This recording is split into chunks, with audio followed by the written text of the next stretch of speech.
ये बायोमोलिक्यूल वाला जो चैप्टर है इसकी हम शुरुआत कर रहे हैं और डेफिनेशन से इसकी शुरुआत करेंगे। बायोमोलिक्यूल क्या होते हैं, सबसे पहले ये कोशिश करते हैं जानने की। जो भी मॉलिक्यूल्स लिविंग सिस्टम में वर्क करते हैं, लिविंग सिस्टम क्या होता है, जैसे ह्यूमन बॉडी है, ह्यूमन सेल है, एनिमल बॉडी है, एनिमल सेल्स हैं, उनमें जो भी केमिकल मॉलिक्यूल्स उसको कॉन्स्टिट्यूट करते हैं, बनाते हैं, या फिर उसमें कोई अपना फंक्शन पे करते हैं और कोई अपना फंक्शन उनका हो रहा होता है, उसको हम बायोमोलिक्यूल बोलते हैं। बायोमोलिक्यूल जो होते हैं मैक्रोमोलिक्यूल होते हैं। मैक्रोमोलिक्यूल का मतलब ये है कि बड़े मॉलिक्यूल हैं, ये बहुत बड़े मॉलिक्यूल।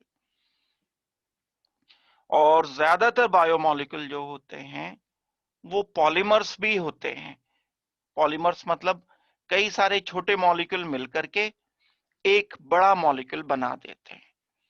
एक ये जो मॉलिक्यूल्स हम पढ़ते हैं, जैसे वाटर मॉलिक्यूल हमने पढ़ा, अमोनिया पढ़ लिया NH3, जैसे हमने कार्बन डाइऑक्साइड पढ़ा।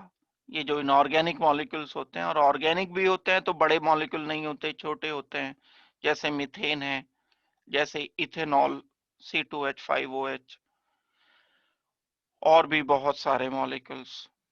इनको हम माइक्रो मॉलिक्यूल बोलते हैं। बहुत छोटे मॉलिक्यूल्स हैं ये मॉलिक्यूल नजर नहीं आते हैं।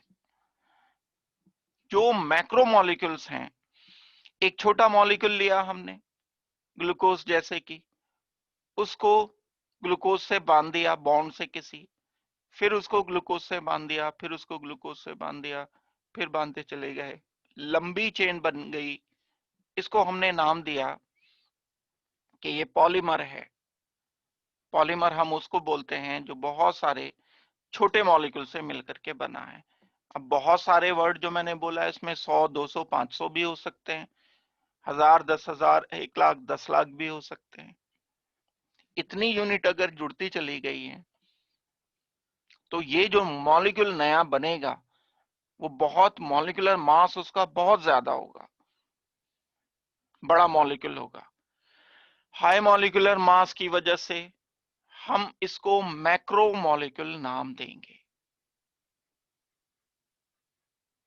तो मैक्रो मॉलिक्यूल्स हैं बायोमॉलिक्यूल्स, सारे जो लिविंग सिस्टम में एक्टिव होते हैं, लिविंग सिस्टम को कॉन्स्टिट्यूट करते हैं, बनाते हैं, और लिविंग सिस्टम में फंक्शन करते हैं। तो सबसे पहले ये डेफिनेशन हो गई बायोमॉलिक्यूल की। एक ऑर्गेनिक कंपाउंड, पहली बात है ये कंपाउंड ऑर्गेनिक कंपाउंड होता है। एसेंशियल कंपोनेंट है लिविंग ऑर्गेनिज्म का, लिविंग सिस्टम का, लिविंग सेल का। ये ज्यादातर मॉलिक्यूल, इनके लिए इंपॉर्टेंट बात है, ऑलमोस्ट सभी, एक या दो होते हैं बस जो ऑप्टिकल एक्टिव नहीं होते, कायरल नहीं होते। कायरल से मेरा मतलब है यहां ऑप्टिकली एक्टिव मॉलिक्यूल। जैसे हम कार्बोहाइड्रेट पढ़ते हैं, कार्बोहाइड्रेट में ये शुगर वगैरह आ जाते हैं। शुगर से मेरा मतलब है जैसे ग्लूकोज, फ्रक्टोस, माल्टोस, मैनोस, ये सब शुगर हैं। इनमें कायरल कार्बन होता है, मॉलिक्यूल भी कायरल होता है। अपनी बेसिक नॉलेज रिकॉल करो कायरल मॉलिक्यूल की। जो मॉलिक्यूल अपने मिरर इमेज पर नॉन सुपर इम्पोजिबल होते हैं वो कायरल होते हैं। और कायरल मॉलिक्यूल ऑप्टिकली एक्टिव होते हैं। ऑप्टिकली एक्टिव का क्या मतलब है? प्लेन पोलराइज लाइट को रोटेट करते हैं। जब प्लेन पोलराइज लाइट पास होती है इससे, तब ये उसको रोटेट कर देते हैं। ऑप्टिकल एक्टिविटी, तो ऑप्टिकल एक्टिविटी काम आएगी, मैंने आपको बता रखा है कि ऑप्टिकल एक्टिविटी क्या होता है, उसको भी रिवाइज करना पड़ेगा इस चैप्टर के लिए।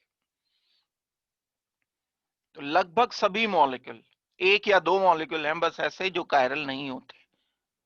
लेकिन अगर हम 10,000 बायोमॉलिक्यूल के एग्जाम्पल लेंगे तो उसमें से एक आधा मॉलिक्यूल ही नॉन एक्टिव मिलेगा, ऑप्टिकल इनएक्टिव मिलेगा, अदरवाइज सारे ऑप्टिकल एक्टिव होंगे।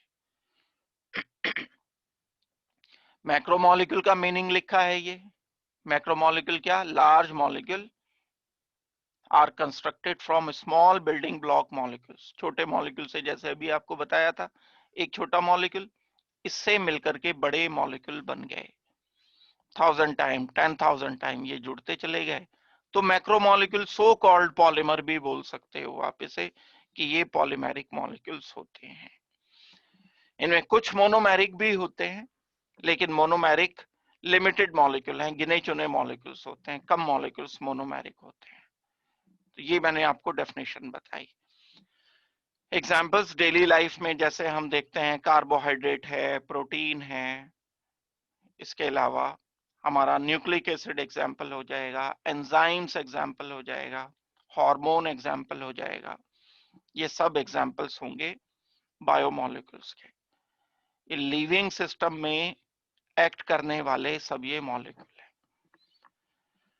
Carbohydrate, protein, nucleic acid, enzyme, vitamins, hormones biomolecule के एग्जाम्पल्स हैं।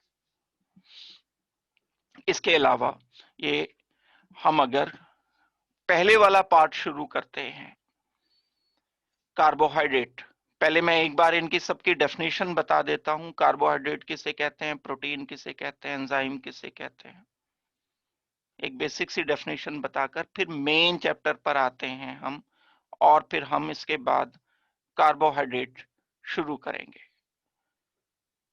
जैसे कार्बोहाइड्रेट है, क्या मतलब है कार्बोहाइड्रेट का? ये एक ऐसा कंपाउंड होता है जो एनर्जी का सोर्स होता है ह्यूमन सिस्टम में, ह्यूमन बॉडी में। एनर्जी के सोर्स को हम कार्बोहाइड्रेट कह रहे होते हैं। यानी लिविंग सिस्टम को चलाने के लिए जो चीज इस्तेमाल की जाती है एनर्जी की तरह से, फ्यूल की तरह से, वो कार्बोहाइड्रेट होता है। तो एक सिंपल सी डेफिनेशन ये हो गई। जो हमारे पास प्रोटीन है, प्रोटीन क्या होते हैं? ये टिश्यूज बनाने में वर्क करते हैं। प्रोटीन जो मेनली होती है वो क्या होती है? स्ट्रक्चर तो करेंगे ही डिस्कस इसका डिटेल, ये केमिस्ट्री नहीं है, जस्ट ये तो डेफिनेशन के लेवल तक बात हो गई। प्रोटीन हम किसे कहते हैं? प्रोटीन का मतलब होता है जो सेल की फॉर्मेशन करने में, टिश्यूज को बनाने में मटेरियल इस्तेमाल होता है, वो मेनली प्रोटीन का मटेरियल होता है। प्रोटीन होते हैं या कभी कभी कुछ फैट्स भी होते हैं। प्रोटीन को डिफाइन किया हमने। लिपिड जो होते हैं वो रिजर्व सोर्स होते हैं एनर्जी का। कार्बोहाइड्रेट तो ऐसे होते हैं कि बहुत ज्यादा बॉडी में रिजर्व नहीं होते, लेकिन फैट या लिपिड, लिपिड मींस फैट, ये डिपॉजिट हो जाते हैं कहीं पर सेल में, एनिमल सेल में, और फूड रिजर्वायर का काम करते हैं। बहुत ज्यादा एनर्जी इनमें होती है, और ये इनकी जो लेयर्स होती हैं वो तब वर्क करती हैं जब सारा फूड कहीं पर खत्म हो जाता है। तो लिपिड मेनली कॉन्स्टिट्यूट भी करता है ये सेल को या टिश्यूज को, और साथ में सोर्स, एनर्जी के सोर्स की तरह भी वर्क करता है। एंजाइम्स जो होते हैं वो एक तरीके से कैटलिस्ट होते हैं, बायो कैटलिस्ट होते हैं एंजाइम्स। जो सेल में होने वाले रिएक्शन है, फिजियोकेमिकल रिएक्शंस हैं, ये उन रिएक्शन को कैटलाइज करने का काम करते हैं। एक्टिविटी मेंटेन रखने के लिए ये सारे केमिकल रिएक्शंस की कुछ ऑर्गेनिक मटेरियल इस्तेमाल होते हैं। जो एंजाइम्स होते हैं वो भी प्रोटीन के ही बने होते हैं। एंजाइम बने होंगे प्रोटीन के।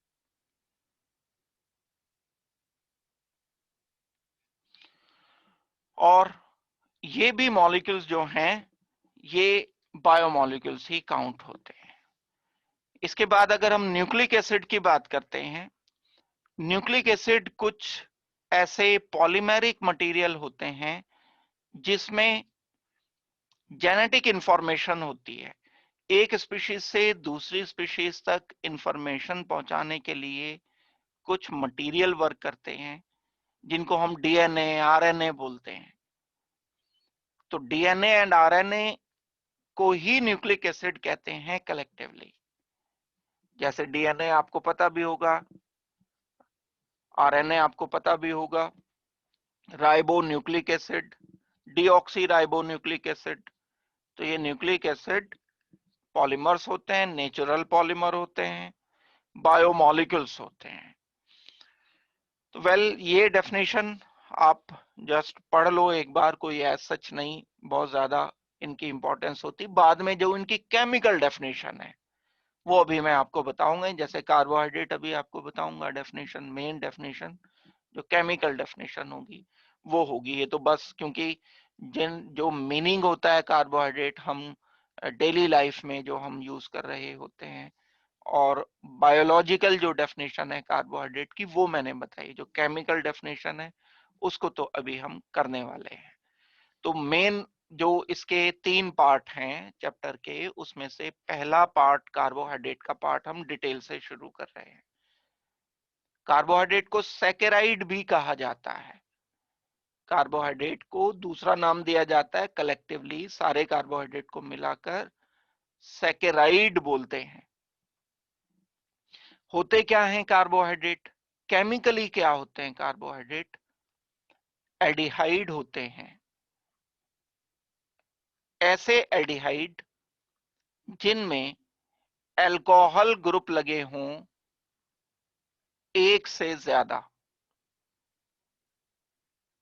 ये कार्बोहाइड्रेट है। नाम क्या दिया जाएगा इसको? Poly hydroxy aldehyde. एक डेफिनेशन। इस एल्डिहाइड की जगह कीटोन भी हो सकता है, लेकिन बाकी कार्बन पर OH ग्रुप रखने हैं। OH ग्रुप ध्यान रहे एक से ज्यादा होना चाहिए। 2, 3, 4, 5, 6, 8, 10, 15, 20 बढ़ाते चले जाओ, कितने भी, कोई लिमिट नहीं है। कार्बन बढ़ाते चले जाओ, कितने भी कार्बन रख दो, कोई लिमिट नहीं है। लेकिन कम से कम एक एल्डिहाइड होना जरूरी है, कम से कम 2 अल्कोहल होना जरूरी है। तो एक तो एल्डिहाइड का कार्बन हो गया, 2 अल्कोहल 2 कार्बन पर रखोगे तो 2 कार्बन उसके हो गए। मिनिमम 3 कार्बन से शुरू होगा कार्बोहाइड्रेट। कार्बोहाइड्रेट की शुरुआत 3 कार्बन से होगी, पॉलीहाइड्रोक्सी एल्डिहाइड, या दूसरा हम इसको नाम देंगे पॉलीहाइड्रोक्सी कीटोन।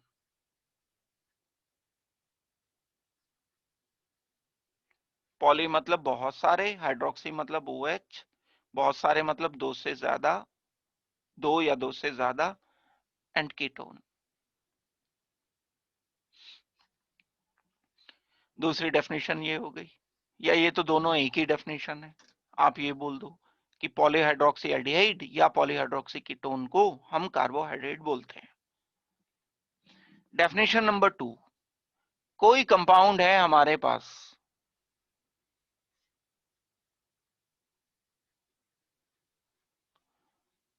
इसमें एल्डिहाइड नहीं है, कीटोन नहीं है, लेकिन जब हम इसका हाइड्रोलिसिस करते हैं, हाइड्रोलिसिस प्रोसेस आप जानते हो, बड़ा कॉमन है। मॉलिक्यूल को इस तरह से तोड़ते हैं कि वाटर का आधा पार्ट एक तरफ आ जाए, आधा पार्ट एक तरफ आ जाए।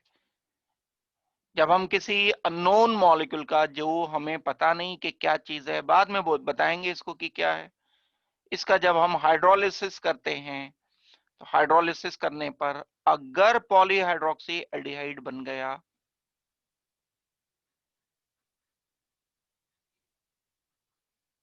या पॉलीहाइड्रोक्सी कीटोन बन गया, तो ये मॉलिक्यूल भी कार्बोहाइड्रेट कहलाएगा। The molecules which can produce polyhydroxy aldehyde और पॉलीहाइड्रोक्सी कीटोन ऑन हाइड्रोलिसिस, जबकि इसमें इनिशियली एल्डिहाइड कीटोन नहीं था। हो सकता है इसमें अल्कोहल भी ना हो, लेकिन हाइड्रोलिसिस करके जो मॉलिक्यूल पहले वाली डेफिनेशन का कार्बोहाइड्रेट बनाते हैं, तो एक नई डेफिनेशन और है, वो कार्बोहाइड्रेट कहलाते हैं। 3 डेफिनेशन हो गई, बल्कि 2 डेफिनेशन हो गई। Polyhydroxy aldehyde and ketone are carbohydrate.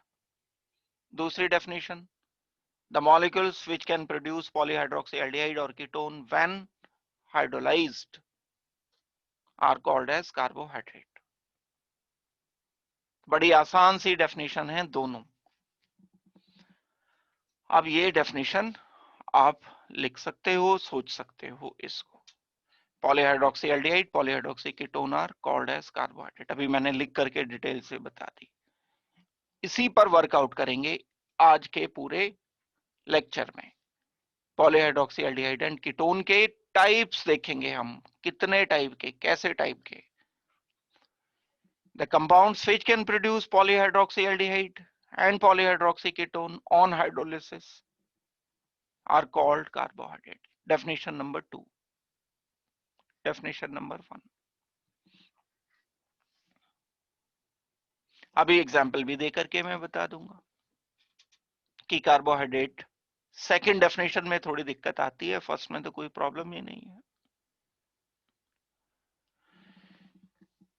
कुछ कार्बोहाइड्रेट ऐसे होते हैं जो टेस्ट में मीठे होते हैं, स्वीट होते हैं। सारे कार्बोहाइड्रेट टेस्ट में मीठे नहीं होते, कुछ होते हैं। ये जो टेस्ट में स्वीट होते हैं, क्रिस्टलाइन है, सॉलिड तो सभी होते हैं, एंड डिसॉल्व हो जाते हैं परफेक्टली वाटर में। क्रिस्टलाइन है तो वाटर सॉल्युबल है। जिनमें ये 3 प्रॉपर्टीज आ जाती हैं, वो शुगर कहलाते हैं, कार्बोहाइड्रेट। डेली लाइफ में सुनते हैं ना हम कि ये शुगर है, शुगर है, शुगर कम खानी चाहिए। शुगर का मतलब ये टेबल शुगर ही नहीं होता सिर्फ। शुगर मीन्स ये जो चीनी होती है, ये तो है ही है शुगर। इसके अलावा भी शुगर है। शुगर पूरे एक ग्रुप को कहते हैं। आम भाषा में तो हम शुगर उसे कहते हैं जो चाय में डाली जाती है, चीनी। लेकिन टेक्निकली शुगर बहुत सारे कार्बोहाइड्रेट का एक ग्रुप है। सारे कार्बोहाइड्रेट शुगर नहीं होते। उनमें से कुछ कार्बोहाइड्रेट जो टेस्ट में मीठे होते हैं, क्रिस्टलाइन सॉलिड होते हैं, वाटर में डिसॉल्व हो जाते हैं, इनको कहा जाता है कि ये वाले कार्बोहाइड्रेट शुगर है।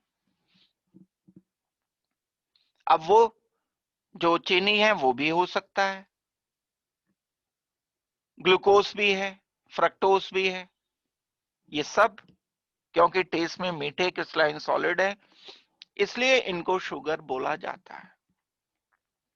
सारी मीठी चीजें शुगर नहीं है। सारी मीठी चीजें शुगर नहीं है, लेकिन सारी शुगर मीठी हैं। हम क्या बोलेंगे? कार्बोहाइड्रेट, सारे के सारे 100% कार्बोहाइड्रेट मीठे नहीं होते, लेकिन वो कार्बोहाइड्रेट मीठे होते हैं जो शुगर होते हैं। बहुत सारी चीजें ऐसी भी होती हैं जो टेस्ट में मीठी होती हैं, लेकिन वो कार्बोहाइड्रेट नहीं होती।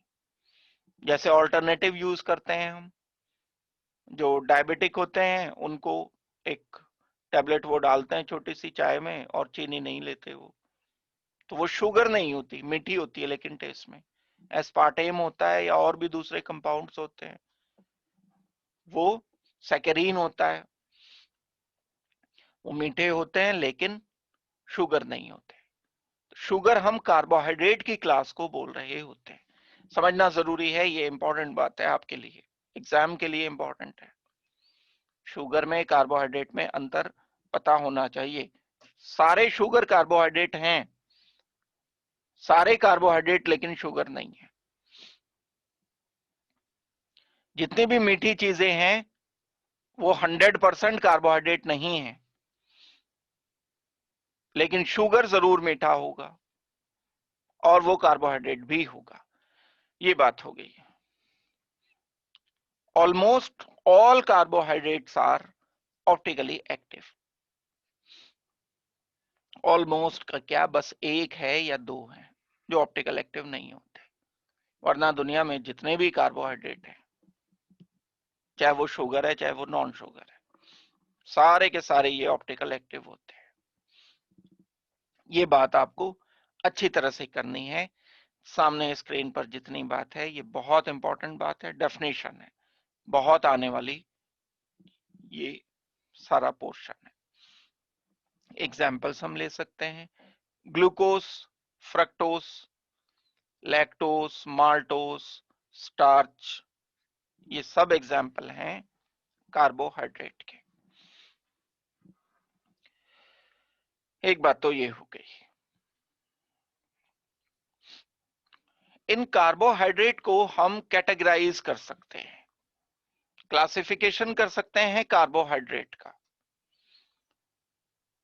कार्बोहाइड्रेट का क्लासिफिकेशन जब करते हैं तो इनमें जो मॉलिक्यूल प्रेजेंट हैं उन मॉलिक्यूल की गिनती के बेस पर करते हैं। एक को बोलते हैं मोनोसैकेराइड, कार्बोहाइड्रेट का क्लासिफिकेशन नंबर 1 है ये।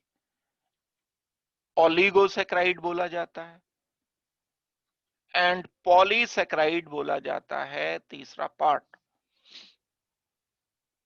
3 टाइप से कैटेगराइजेशन किया जाए। कुछ कार्बोहाइड्रेट ऐसे हैं उनके मॉलिक्यूल का हाइड्रोलिसिस नहीं किया जा सकता। हाइड्रोलिसिस नहीं किया जा सकता तो इसको खुद को पॉलीहाइड्रोक्सी एल्डिहाइड होना जरूरी होगा।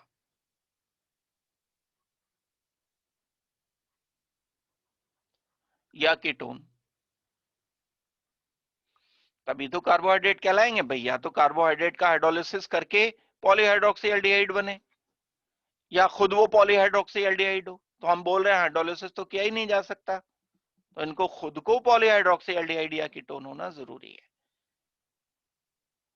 जो सिंगल यूनिट से बने होते हैं, जिनको हम तोड़ के छोटी यूनिट्स नहीं बना सकते, वो मोनोसैकेराइड कहलाते हैं। जैसे ग्लूकोज, ग्लूकोज एक मॉलिक्यूल, इंडिविजुअल मॉलिक्यूल पूरा का पूरा होता है और वो बहुत सारी छोटे मोनोसैकेराइड से नहीं बना होता, छोटे कार्बोहाइड्रेट से नहीं बना होता। ओलिगोसैकेराइड किसे कहते हैं हम, जो 2 से लेकर के 10 यूनिट तक मोनोसैकेराइड से बने होते हैं। 2 मॉलिक्यूल लिए मैंने मोनोसैकेराइड के, इन्हें जोड़ दिया, ये ओलिगोसैकेराइड कहलाएगा। डेफिनेशन में कैसे दूंगा, जब कभी किसी कार्बोहाइड्रेट का हाइड्रोलिसिस हम करते हैं, हाइड्रोलिसिस करने पर ये एक मॉलिक्यूल मोनोसैकेराइड बन गया प्लस एक और मॉलिक्यूल मोनोसैकेराइड बन गया। 2 यूनिट मिल जाए मोनोसैकेराइड की किसी एक मॉलिक्यूल का हाइड्रोलिसिस करने पर, तब मैं इसको डाइसैकेराइड बोलूंगा। डाइसैकेराइड मींस जिसमें 2 यूनिट्स आ रही हूं,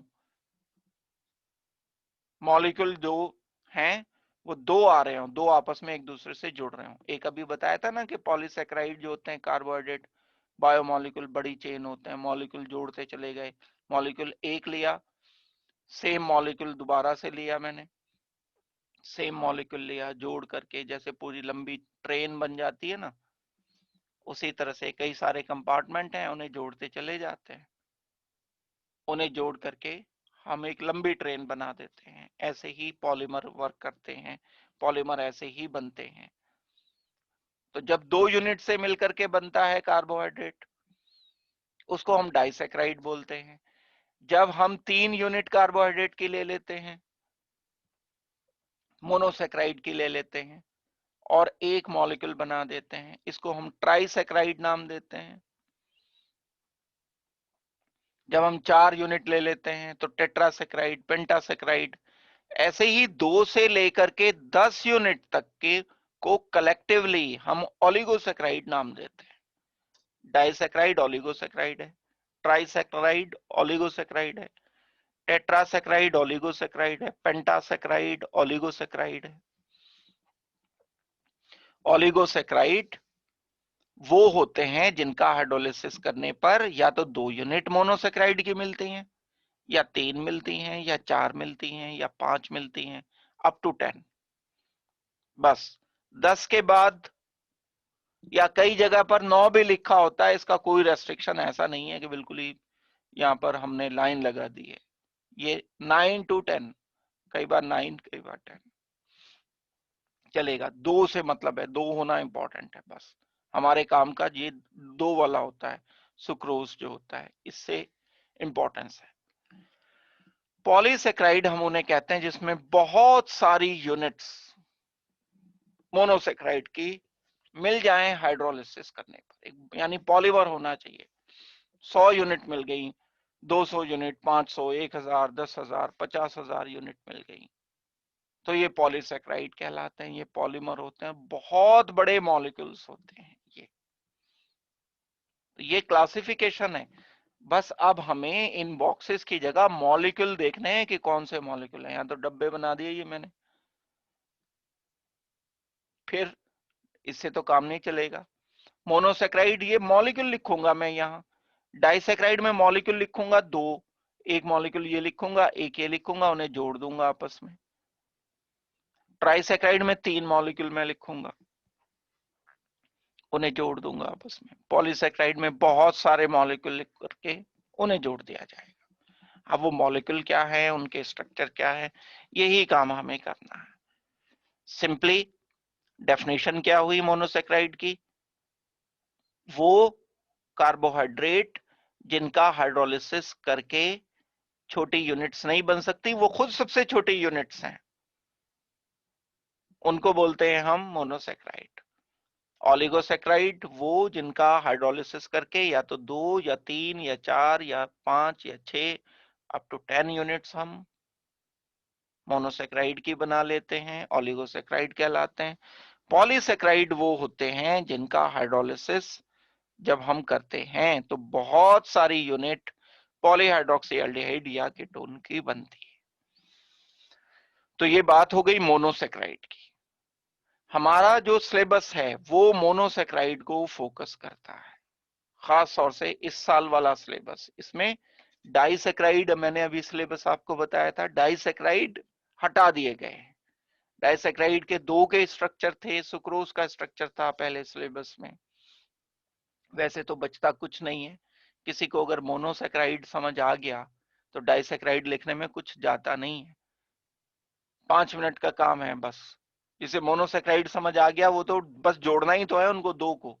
जिसके पास ट्रेन के 2 कंपार्टमेंट हैं तो उन्हें जोड़ने के लिए पास खड़ी करके उनको एक किल्ली लगाना है बीच में, वो जो एक कनेक्टर लगाते हैं, बस वो डाइसेक्राइड बन जाता है। ट्राइसेक्राइड में 3 मॉलिक्यूल को जोड़ दो। तो मेन काम तो यही है, मोनोसेक्राइड सीखना ही है मेन काम।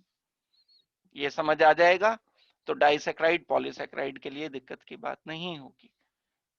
तो आई होप कि ये मोनोसेक्राइड आपको पता चल गया कि क्या होता है।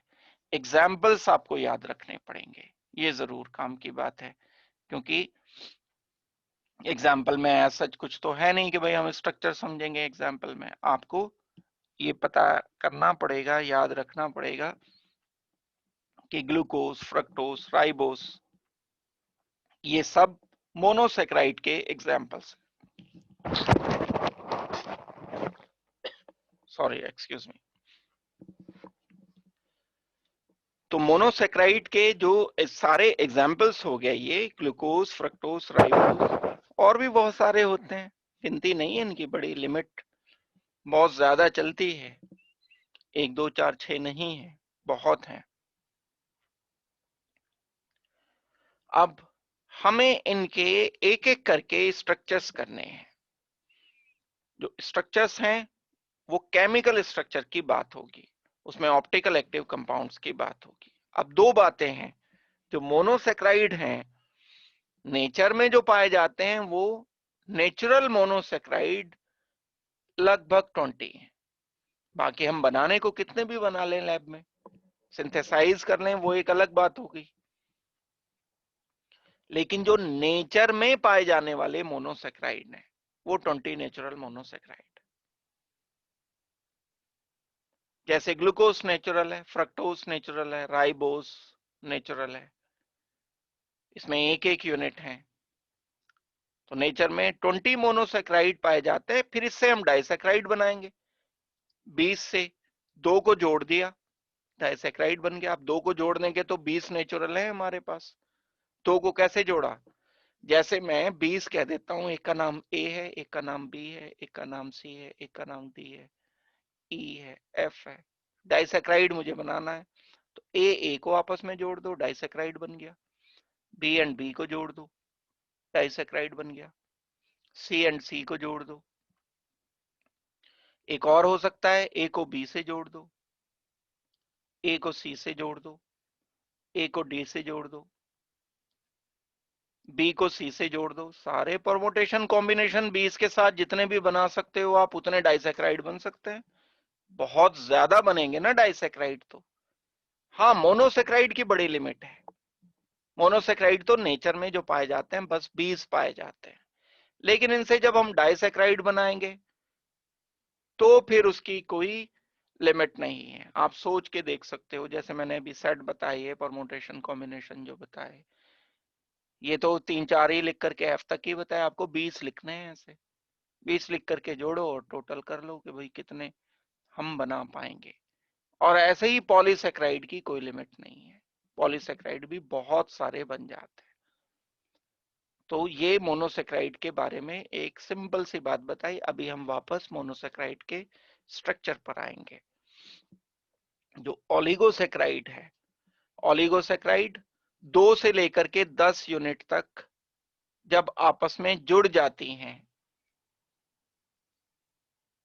या तो 2 यूनिट जुड़ जाए या 3 यूनिट जुड़ जाए।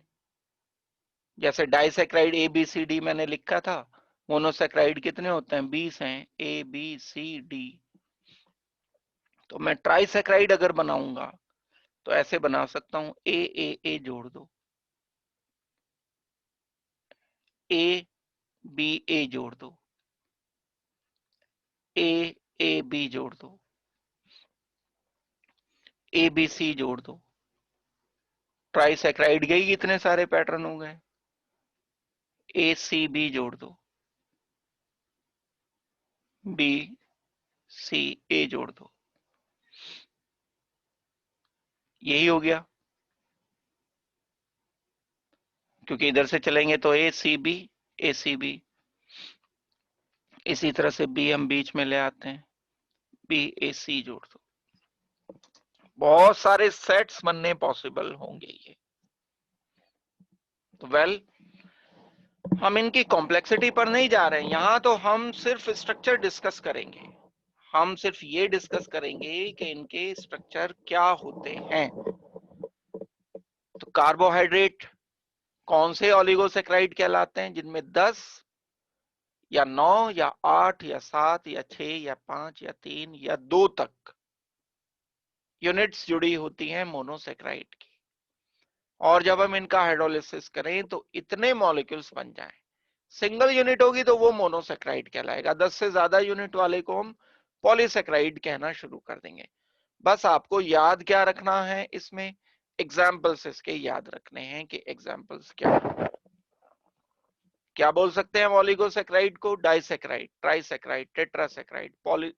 पॉलीसेक्राइड अलग हो गया, पेंटासेक्राइड, हेक्सासेक्राइड, हेप्टासेक्राइड, ये सब के सब ओलिगोसेक्राइड नाम दिए जाएंगे। जो मोस्ट इंपॉर्टेंट एग्जाम्पल है डाइसेक्राइड का वो है सुक्रोज। ये चीनी जो टेबल शुगर होती है, ये सुक्रोज है। ये बहुत इंपॉर्टेंट एग्जाम्पल है सुक्रोज का।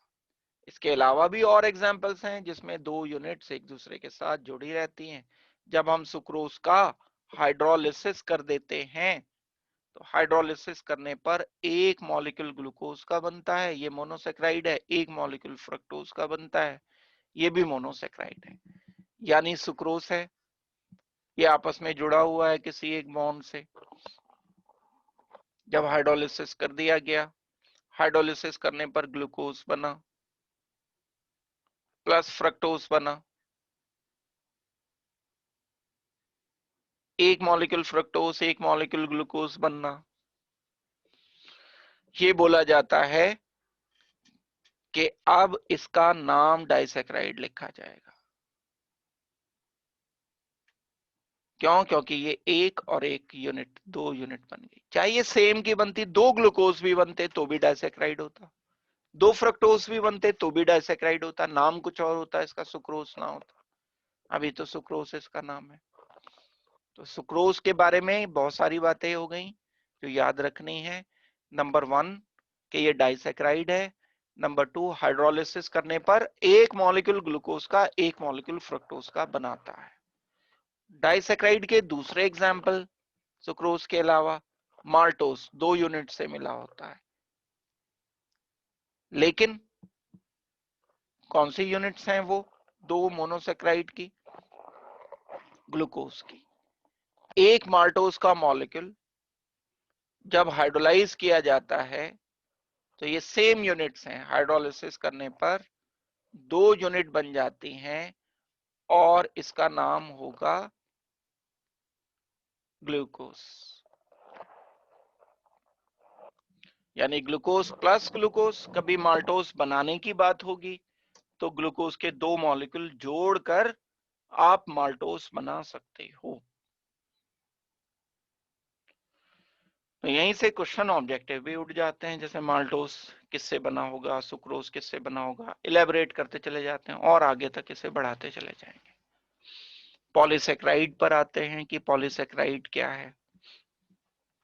डेफिनेशन अभी तक पता चल गई होगी आपको, बहुत सारी यूनिट से जो मिलकर के बनता है, large number of monosaccharide units. और ये लार्ज नंबर कहां से शुरू होगा? 10 से ज्यादा से, 11, 12, 13, 14, 100, 200, 5000, 10,000, इतनी सारी यूनिट अगर कोई कार्बोहाइड्रेट हाइड्रोलिसिस होने पर बना रहा है तब हम उसको बोलते हैं कि पॉलीसेक्राइड। एग्जाम्पल याद रखना इंपॉर्टेंट है। स्टार्च एज ए फूड भी जो इस्तेमाल होता है, आलू में बहुत होता है, चावल में बहुत होता है स्टार्च। सेल्यूलोस बड़ा कॉमन कंपाउंड है जो दुनिया में पाया जाता है। शायद अगर देखा जाए तो जो इनऑर्गेनिक पॉलीमर रॉक्स वगैरह हैं उनसे उनके बाद सबसे ज्यादा पाया जाने वाला कंपाउंड ही दुनिया में सेल्यूलोस ही है। सेल्यूलोस जो जैसे ट्रीज वगैरह के स्टेम होते हैं, तो जो वुड होती है, लकड़ी होती है सारी, वो इसी सेल्यूलोस से तो बनी होती है, यही मेन कंपोनेंट है। तो नेचर में तो ये बहुत पाए जाते हैं सेल्यूलोस। जितने ज्यादा बड़े बड़े फॉरेस्ट हैं, सब कुछ है उसमें, वेजिटेशन जितना भी है उसमें मेजर कंपोनेंट सेल्यूलोस का होता है। ग्लाइकोजन है, ये ग्लाइकोजन भी पॉलीमर होता है। ये लीवर में जो फूड स्टोर होता है कार्बोहाइड्रेट की फॉर्म में, तो वो ग्लाइकोजन है। ग्लूकोज के बहुत सारे मॉलिक्यूल जुड़ करके एक पॉलीमर बना देते हैं, वो ग्लाइकोजन है। जो कुछ नेचुरल गम्स हैं वो कार्बोहाइड्रेट कहलाते हैं।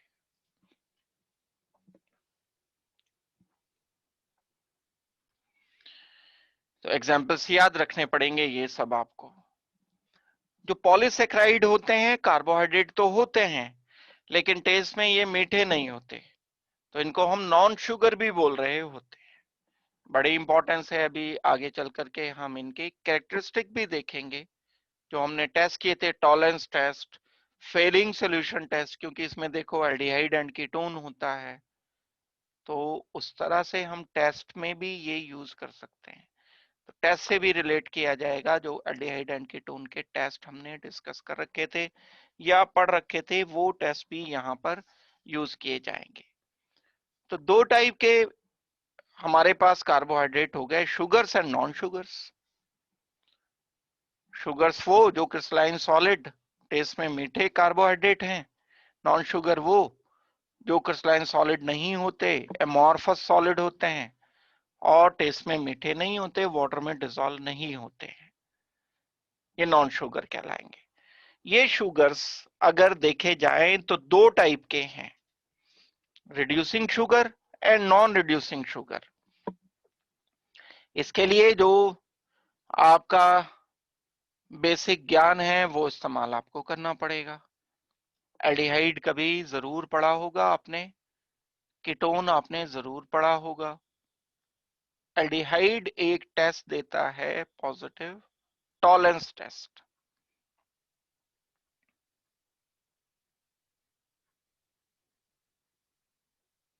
टॉलेंस टेस्ट हम किसे कहते हैं? एल्डिहाइड टॉलेंस रिएजेंट से रिएक्शन करके एसिड में कन्वर्ट हो जाता है, साथ में सिल्वर मिरर बन जाता है।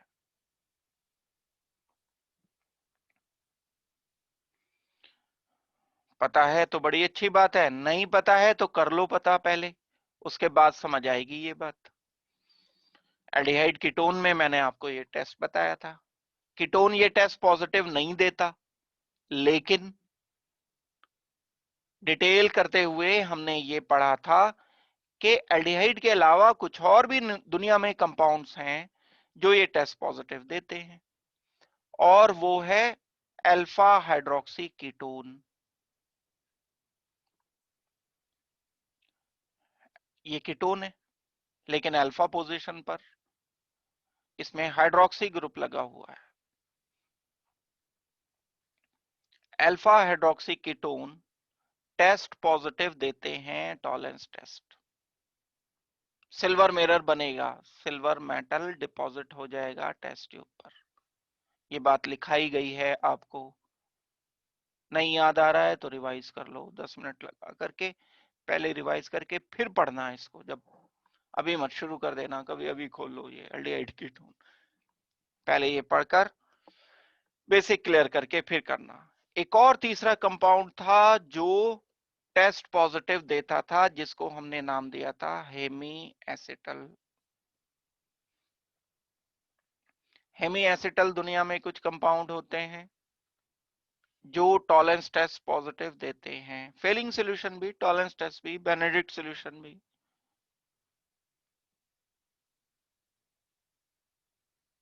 क्या होते हैं हेमी एसिटल, होते कैसे हैं? एक ही कार्बन पर अगर ईथर लगा हुआ है, ये तो ईथर हो गया, carbon oxygen carbon, same carbon पर जिस पर ईथर लगा है उसी पर अगर अल्कोहल आ जाए तो हम इसको बोलते हैं हेमी एसिटल। ये तीन कंपाउंड यहां हमारे काम के हैं। इसके अलावा भी टॉलेंस टेस्ट देते हैं कुछ मॉलिक्यूल, जैसे फॉर्मिक एसिड टॉलेंस टेस्ट देता है, Fehling solution test formic acid देता है। तो reducing and non reducing sugar के लिए पहले ये जानना जरूरी है कि टॉलेंस टेस्ट क्या होते हैं। अच्छा, डिटेल में जब हम जाते हैं इसकी, तो एल्डिहाइड से इसका रिएक्शन करते हैं टॉलेंस टेस्ट का, और एल्डिहाइड ऑक्सीडाइज होकर एसिड में कन्वर्ट हो जाता है। तो ये टॉलेंस टेस्ट ऑक्सीडाइजिंग एजेंट हुआ ना। जब आप रिवाइज करोगे, पढ़ोगे, तो हमने ऊपर हेडिंग भी डाला था ऑक्सीडेशन रिएक्शंस। वो रिएक्शन जिसमें एल्डिहाइड कीटोन का ऑक्सीडेशन हो जाता है, उनमें बहुत सारे हेडिंग पढ़े थे, तो उनमें टेस्ट पढ़ा था। ये ऑक्सीडाइजिंग एजेंट है Tollens test, controlled oxidising agent है, लिमिट से करता है, सिर्फ एल्डिहाइड को करता है, कीटोन को नहीं करता, लेकिन अल्फा हाइड्रोक्सी को ऑक्सीडाइज कर देता है, लेकिन हेमी एसिटल को भी ऑक्सीडाइज कर देता है। तो ये सिंपल ऑक्सीडेशन रिडक्शन रिएक्शन है। ऑक्सीडेशन रिएक्शन की अकेले कोई पहचान नहीं है, अकेले कभी नहीं होता। ऑक्सीडेशन होता है तो रिडक्शन जरूर होता है साथ। टॉलेंस टेस्ट में Tollens reagent is oxidising agent, तो भाई रिड्यूसिंग एजेंट क्या होगा? जिसको इसने ऑक्सीडाइज किया है उसने इसको रिड्यूस किया होगा। ये एल्डिहाइड इज रिड्यूसिंग एजेंट।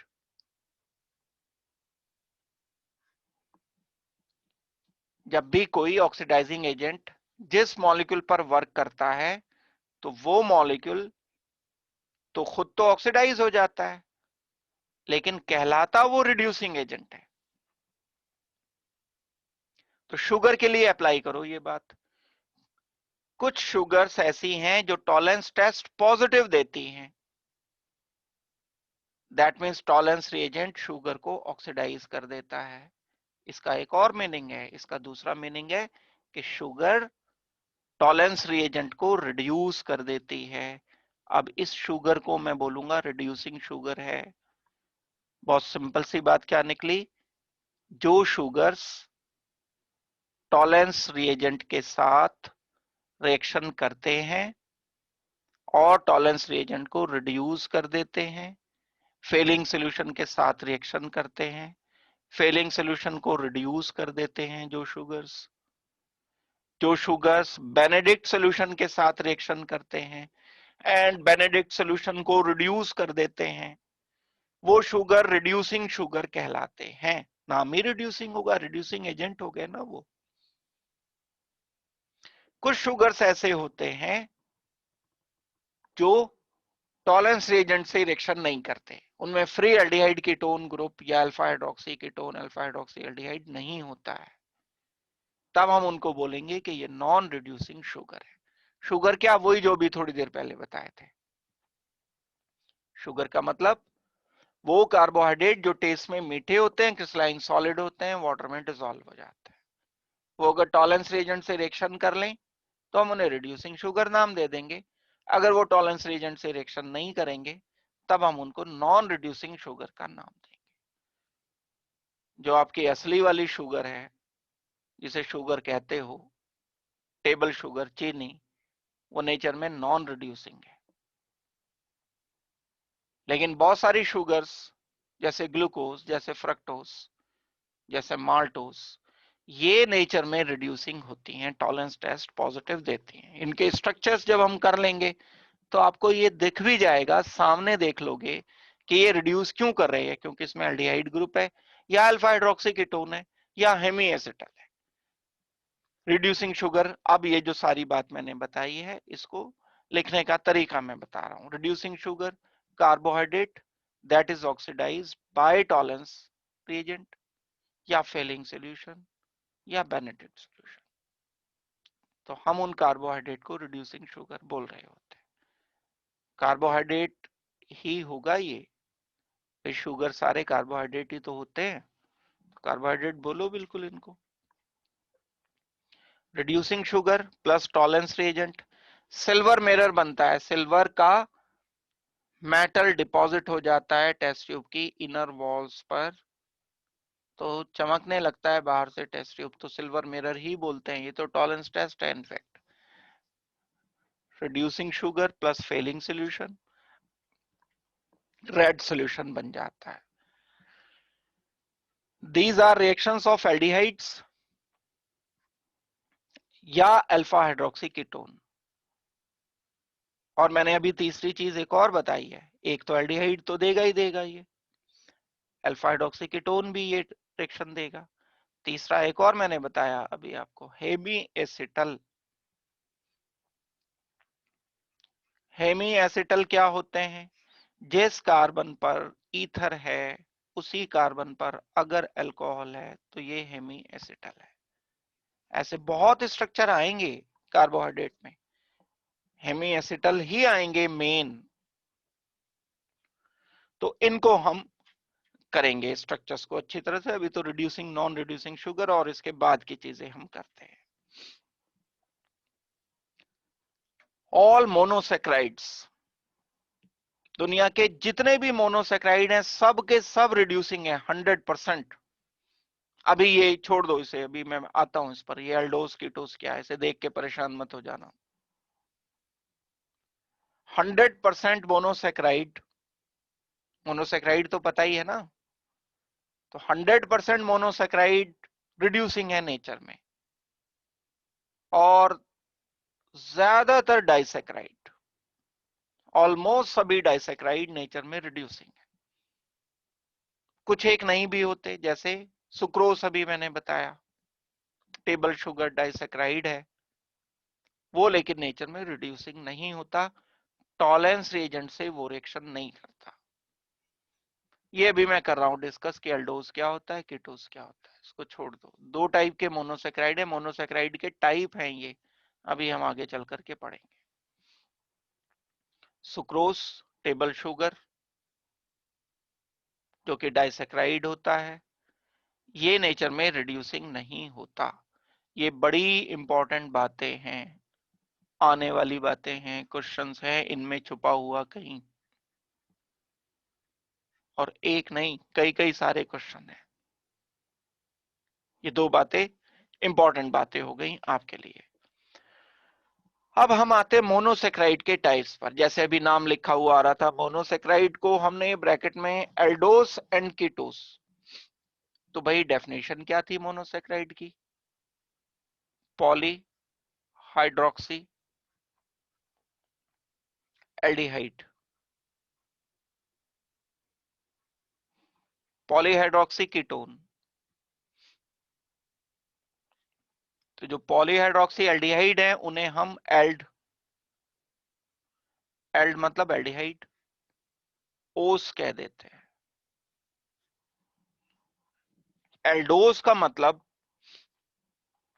किसी कार्बोहाइड्रेट में कम से कम 3 कार्बन तो होंगे ही, 3 से ज्यादा कितने भी हो सकते हैं, 4 हो सकते हैं, 5 हो सकते हैं, 6 हो सकते हैं, कार्बन हो गए टोटल। एल्डिहाइड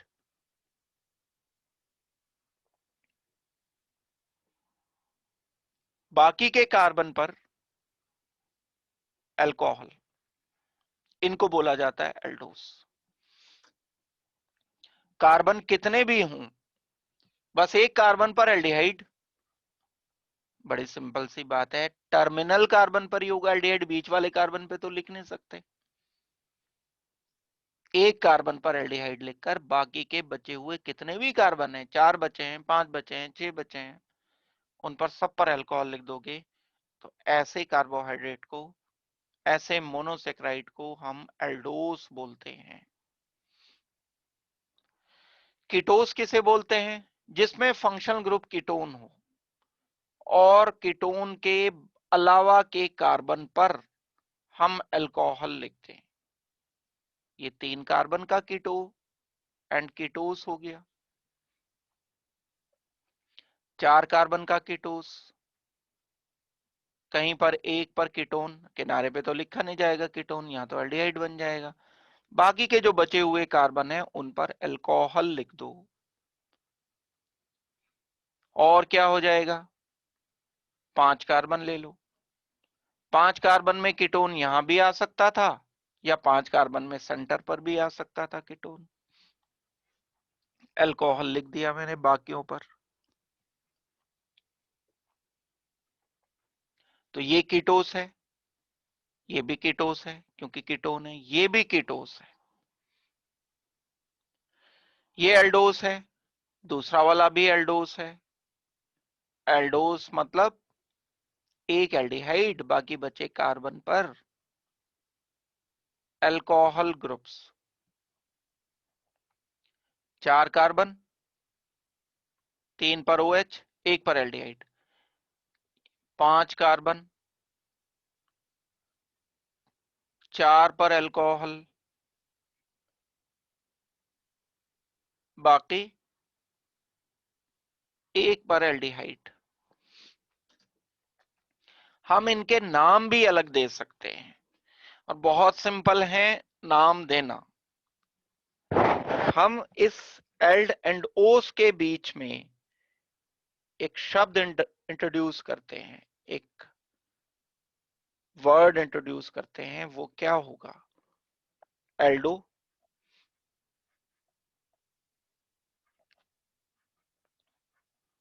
ट्राइओस। 3, क्या चीज 3? कार्बन 3, 1 2 3 4।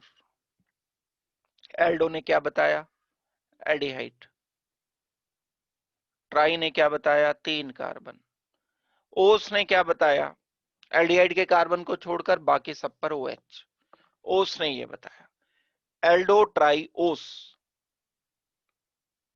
एल्डोस ग्रुप में बहुत सारे नाम आगे लिख सकते हैं, जैसे इसको मैं लिखूंगा 4 कार्बन है तो एल्डो तो होगा ही एल्डो। एल्डिहाइड का मतलब हो गया इससे तो एल्डो।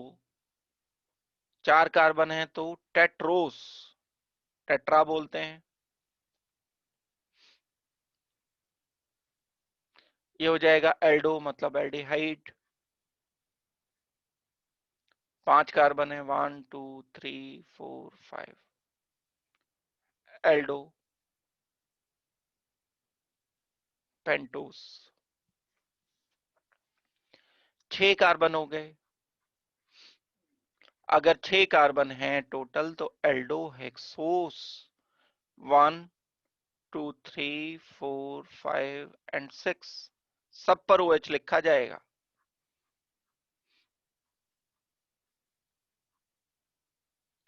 ये काम का होता है स्ट्रक्चर। हेक्सोस में लिखूंगा,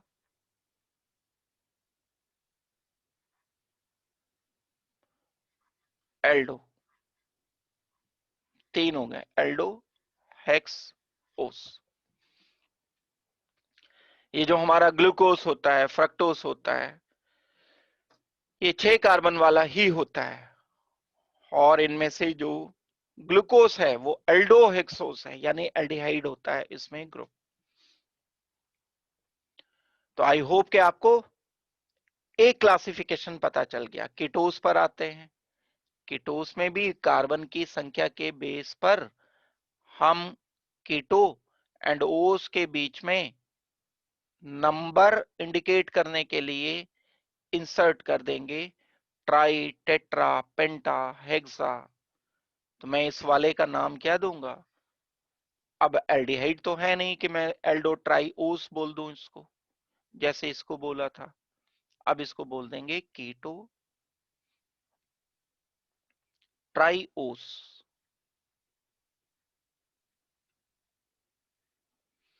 कीटो का मतलब कीटोन है, ट्राई का मतलब 3 कार्बन है टोटल, ओस का मतलब कीटोन वाले कार्बन को छोड़कर बाकी सब पर OH है। इसके अलावा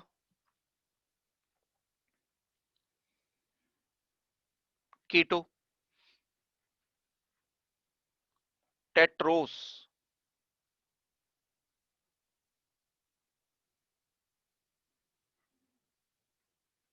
ओस, टेट्रा, कीटो। कीटो मतलब कीटोन ग्रुप है, टेट्रा मतलब 4 कार्बन है, कीटोन वाले कार्बन के अलावा बाकी सब पर OH ग्रुप है। 5 कार्बन हो गए।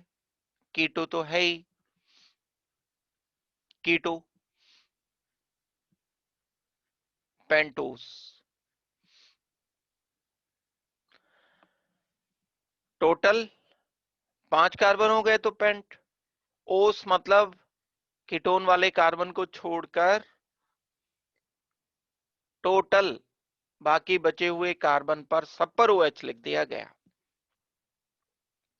यहां पर एक बात जो डिफरेंट है एल्डिहाइड से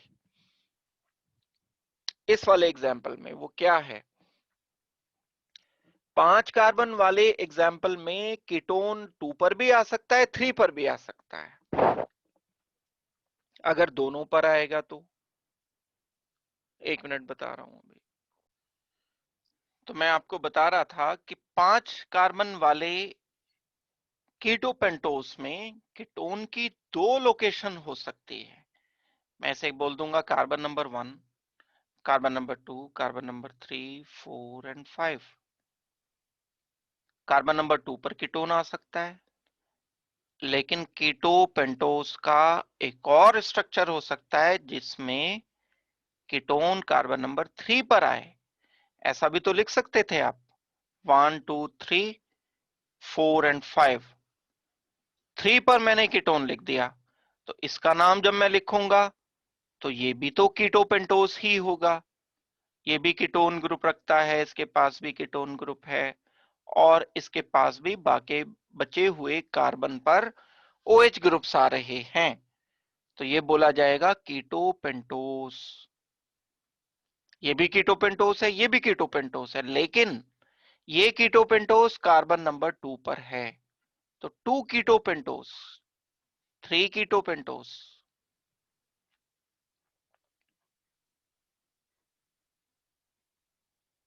एल्डिहाइड में ऐसा कुछ इशू नहीं है, क्योंकि एल्डिहाइड में तो आएगा ही 1 कार्बन पर हमेशा एल्डिहाइड, कोई चांस ही नहीं है 2 पर एल्डिहाइड आ जाए बीच में कीटोन में। लेकिन ये बीच में कार्बन शिफ्ट कर सकता है कहीं पर, तो ये हमने नाम इनके लिखने की कोशिश की, और ये कोई IUPAC सिस्टम नहीं है, ये इनका कार्बोहाइड्रेट में नाम लिखने का अपना तरीका अलग है। तो हम एल्डोहेक्सोस, कीटोहेक्सोस वगैरह लिख सकते हैं सब, और अगर कीटोन आ जाएगा तो उसकी पोजीशन भी बता देंगे।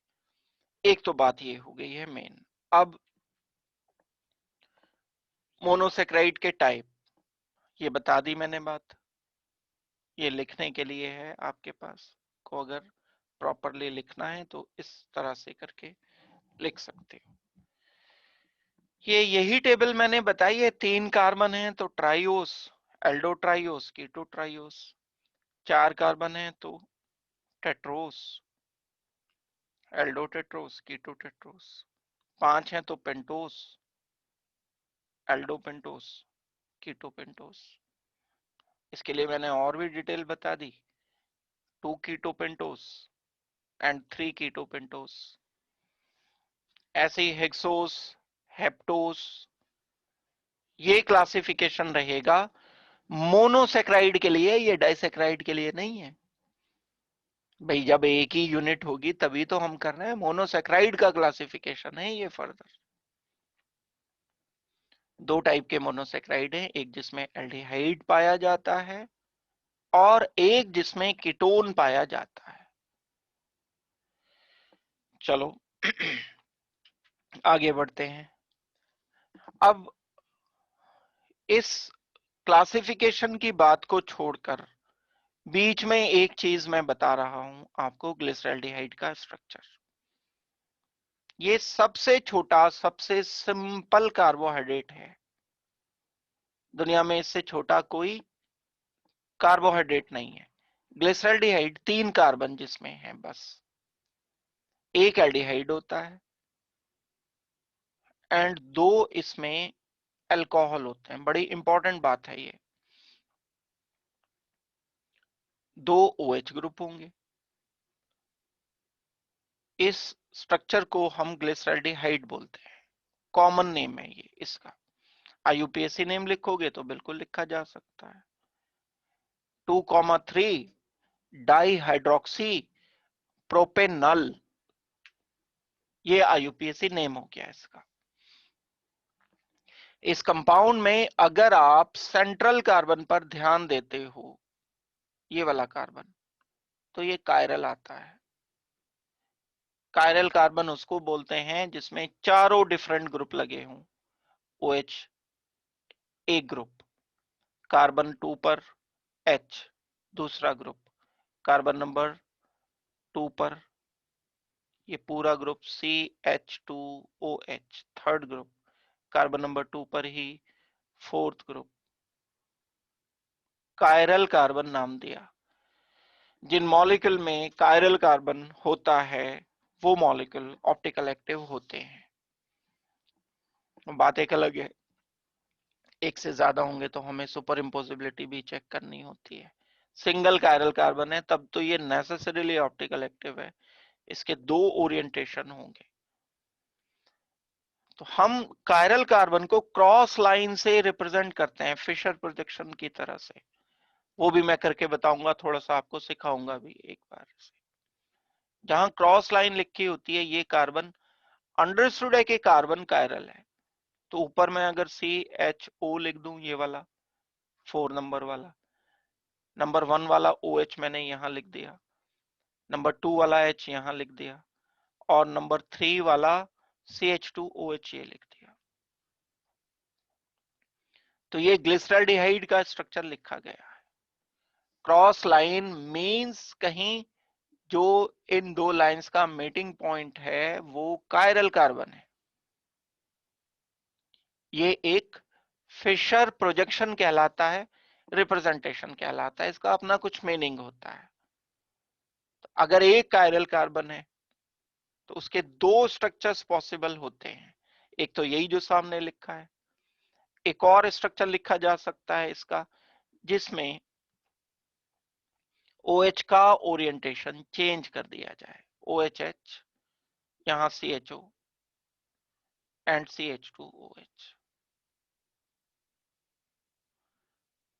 ये मॉलिक्यूल अगर डेक्स्ट्रो रोटेटरी है, ये क्योंकि मिरर इमेज हैं एक दूसरे के, अगर ये डेक्स्ट्रो रोटेटरी है, अगर है, हमें नहीं पता, ये तो हम पोलैरिमीटर से देख करके ही बता सकते हैं। अगर ये डेक्स्ट्रो रोटेटरी है तो इसका जो मिरर इमेज मॉलिक्यूल होगा वो लेवो रोटेटरी मॉलिक्यूल होगा। ये तो ऑप्टिकल एक्टिविटी से रिलेटेड बात हो गई। नहीं भी इतना पता है तो इतना तो लिख ही सकते हो कि ओरिएंटेशन दो होंगे अगर सिंगल कायरल कार्बन है, एक में राइट हैंड पर OH लिखना है, एक में लेफ्ट हैंड पर OH लिखना है। सिंगल कायरल कार्बन के लिए ये कंडीशन आती है। ग्लिसरॉल्डिहाइड में हमने आर्बिट्रेरीली मान लिया है अपनी तरफ से कि जिसमें राइट हैंड पर OH होगा उसको हम डी ओरिएंटेशन बोलेंगे। देखो कंफ्यूजन की कोई बात नहीं, ये डेक्स्ट्रो रोटेटरी अलग था, स्मॉल डी था, ये रोटेशन को बताता है, ये रोटेशन को नहीं बताता। ये सिर्फ लिखने में राइट साइड पर OH लिख दिया तो कैपिटल डी है। चीजें जब क्लोज हो जाती हैं तो वो एक ही जैसी सी दिखती हैं। स्मॉल डी लिखा होने का मतलब डेक्स्ट्रो रोटेटरी। स्मॉल डी हम मॉलिक्यूल को देख करके नहीं लिख सकते, पोलैरिमीटर की मदद से हम एक्सपेरिमेंट करेंगे, प्लेन पोलराइज लाइट पास करेंगे, रोटेट अगर हो गई तो वो ऑप्टिकल एक्टिव है, क्लॉकवाइज हो गई तो वो डेक्स्ट्रो रोटेटरी है। ये सिर्फ प्रैक्टिकली बताया जा सकता है स्मॉल डी। जबकि कैपिटल डी मॉलिक्यूल को अगर मैंने ऐसे लिखा कि कायरल कार्बन ग्लिसरॉल्डिहाइड का, सिर्फ ग्लिसरॉल्डिहाइड की बात हो रही है, ग्लिसरॉल्डिहाइड का कायरल कार्बन राइट हैंड पर लिख दिया तो आर्बिट्रेरली ये मान लिया कि आज से मैं इसे कैपिटल डी कहा करूंगा, डी ग्लिसरॉल्डिहाइड है, और लेफ्ट पर लिख दिया तो capital L glyceraldehyde, capital L ये अलग चीज है कोई, स्मॉल एल लेवो रोटेटरी, कैपिटल एल कॉन्फ़िगरेशन जिसमें OH लेफ्ट हैंड पर है ग्लिसरॉल्डिहाइड का, कैपिटल डी मींस ग्लिसरॉल्डिहाइड का वो ओरिएंटेशन जिसमें OH राइट हैंड पर है जब हम फिशर प्रोजेक्शन लिख रहे हो, यानी क्रॉस लाइन से लिख रहे हो। तो ग्लिसरॉल्डिहाइड दो टाइप के हैं, capital D glyceraldehyde, capital L glyceraldehyde. Capital D हमें नहीं पता, कुछ भी हो सकता है, वो डेक्स्ट्रो रोटेटरी लेवो रोटेटरी में से कुछ भी हो सकता है, तो पोलैरिमीटर का काम है बताना।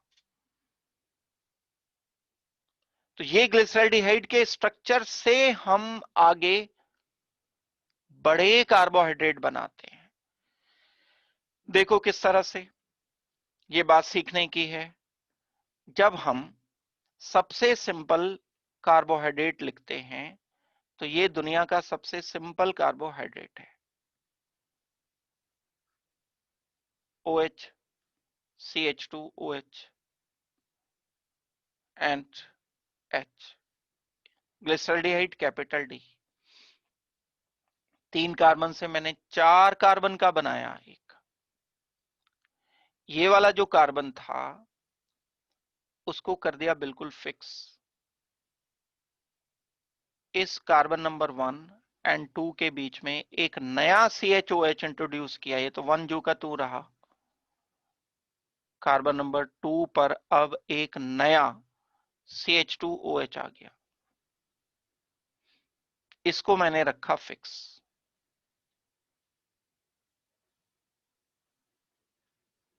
CH2OH, तो ये इतना पार्ट और इतना पार्ट तो ग्लिसरॉल्डिहाइड का पार्ट है। इसमें एक कार्बन बीच में इंट्रोड्यूस कर दिया बस, तो 3 कार्बन से 4 कार्बन का कार्बोहाइड्रेट बना, 4 से 5 बना दो तो 2 इंट्रोड्यूस कर दो, 5 से 6 बना दो तो एक और इंट्रोड्यूस, बीच में यहां पर बढ़ाते चले जाएंगे।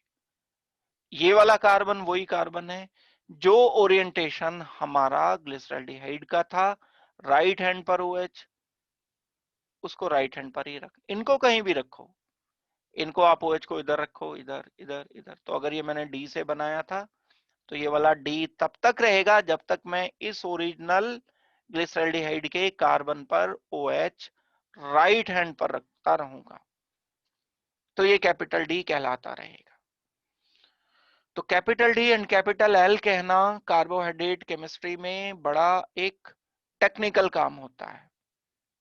हम कहते हैं D glucose, capital D glucose, capital L glucose, दोनों अलग अलग चीजें हैं, अलग अलग मॉलिक्यूल हैं, उनके मीनिंग अलग अलग हैं। तो ये मीनिंग बताने के लिए इस एल्डिहाइड का स्ट्रक्चर बताया जा रहा है, इस ग्लिसरॉल्डिहाइड का स्ट्रक्चर बताया जा रहा है। थोड़ा सा ये मैंने अभी बताया और आगे जाकर के मैं इसे बड़े स्ट्रक्चर से रिलेट करूंगा। देखो, ग्लिसरॉल्डिहाइड मॉलिक्यूल मैंने किसी और तरह से लिखा था, ये किसी और तरह से वही है, लेकिन CHO, CHOH, CH2OH।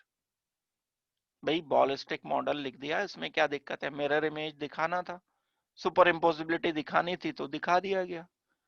मैं इसे ऐसे भी तो लिख सकता हूं, CHO, COH, H and CH2OH, यही मॉलिक्यूल ऐसे लिख दिया, इसका मिरर इमेज बना लिया।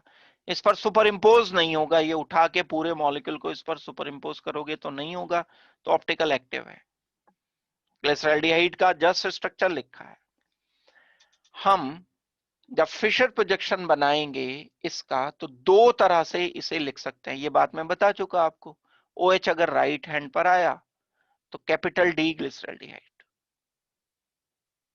OH अगर लेफ्ट पर आया तो कैपिटल L ग्लिसरॉल्डिहाइड।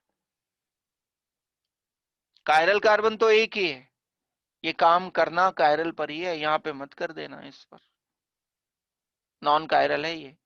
ग्लिसरॉल्डिहाइड में सिर्फ एक कार्बन कायरल है, बस उसी पर ये काम करोगे आप। तो दो ओरिएंटेशन पॉसिबल है। ग्लिसरॉल्डिहाइड दो टाइप का होता है, कैपिटल D, कैपिटल L। लिखते समय जब हम राइट हैंड पर OH लिखते हैं तब उसे D glyceraldehyde, capital D glyceraldehyde कहा जाता है। इन्हीं के बेस पर अब सारे कार्बोहाइड्रेट बड़े कार्बोहाइड्रेट बनेंगे। एग्जाम्पल के लिए देखो, ग्लिसरॉल्डिहाइड से CHO, CHOH, कैपिटल D से मैं दूसरा कोई कार्बोहाइड्रेट बनाता हूं,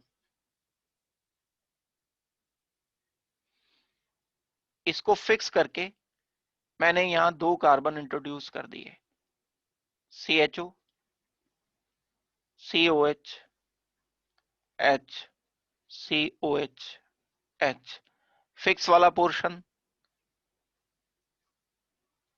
OHH एंड CH2OH। इतना पार्ट ये ग्लिसरॉल्डिहाइड का था, ये कार्बन जिसे राइट के राइट पर रखा मैंने, ये ग्लिसरॉल्डिहाइड का पार्ट था। अब ये लेकिन मॉलिक्यूल ग्लिसरॉल्डिहाइड नहीं रहा, ये क्या बन गया, 1 2 3 4 5, ये बन गया एल्डो पेंटोस।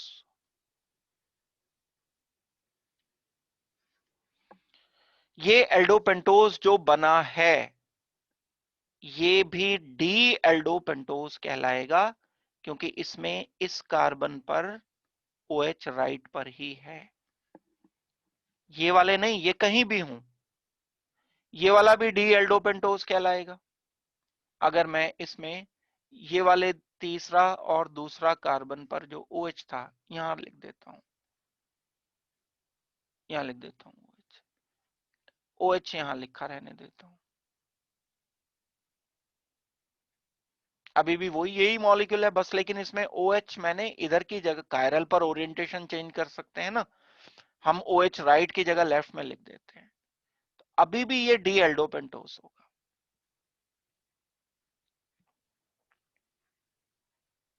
क्योंकि ये ओरिजिनल कार्बन जिसको हमने डी मान करके इसे डी लिखना शुरू किया था ग्लिसरॉल्डिहाइड का, वो वहीं का वहीं है राइट पर। हाँ, अगर मैं इस वाले को OH की को राइट की जगह लेफ्ट लिख दूंगा, ऐसा मैंने लिख दिया C double bond oxygen H, इसको राइट पर ही लिखा रहने दिया, पहले वाले से मैं बना रहा हूं, इसको राइट पर ही लिखा रहने दिया, और इस वाले को OH को जो ग्लिसरॉल्डिहाइड का ओरिजिनल कार्बन था उसको लेफ्ट पर कर दिया। तो अब ये डी नहीं बचा। ये वाला नोटेशन तो एल के लिए था, कैपिटल एल के लिए, मैं इसको बोलूंगा कैपिटल एल एल्डोपेंटोस।